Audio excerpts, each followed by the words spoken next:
ये जुगनू सो नहीं पा रहा था क्योंकि उसकी पूंछ पर लगी रोशनी उसकी आंखों में चुभ रही थी। परेशान होकर उसने तुरंत अपनी रोशनी को एक पत्ते से ढक लिया, लेकिन हवा चली और पत्ता उड़ गया। उसके बाद चाहे जितनी कोशिश की वह सो नहीं पाया। तभी उसकी नजर नीचे मिट्टी पर पड़ी और वह सीधा उसमें जा गिरा। सचमुच मिट्टी ने उसकी पूंछ को ढक लिया, लेकिन अचानक रोशनी मिट्टी से भी झलकने लगी जैसे डिस्को लाइट हो और भी चकाचौंध हो गई। मजबूर होकर जुगनू ने अपनी आंखों पर ही मिट्टी पोत ली। इससे रोशनी तो आंखों में नहीं चुभी मगर अब उसे दिखाई देना बंद हो गया। उड़ते उड़ते वह सीधा पेड़ से टकराया और नीचे गिर पड़ा। जमीन पर पड़े लकड़ी के लट्ठे को देखकर उसके दिमाग में एक नया आइडिया आया। उसने अपना सिर सीधा लट्ठे में घुसा दिया ताकि रोशनी उसकी आंखों में न पड़े। लेकिन जैसे ही वह खर्राटे लेने लगा, आवाज कई गुना बढ़ गई और भी शोर मच गया। परेशान होकर उसने लट्ठा पानी में फेंक दिया। पानी की छींटें उसकी पूंछ पर गिरी।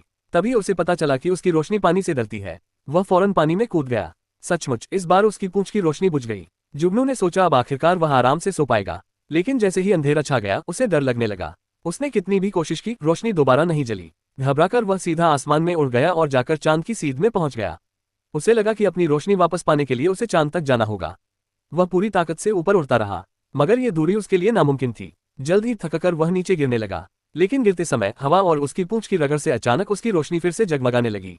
जुगनू खुशी से झूम उठा। पूरी रात की मशक्कत के बाद अब तो वह सूरज की रोशनी में भी चैन से सो सकता था।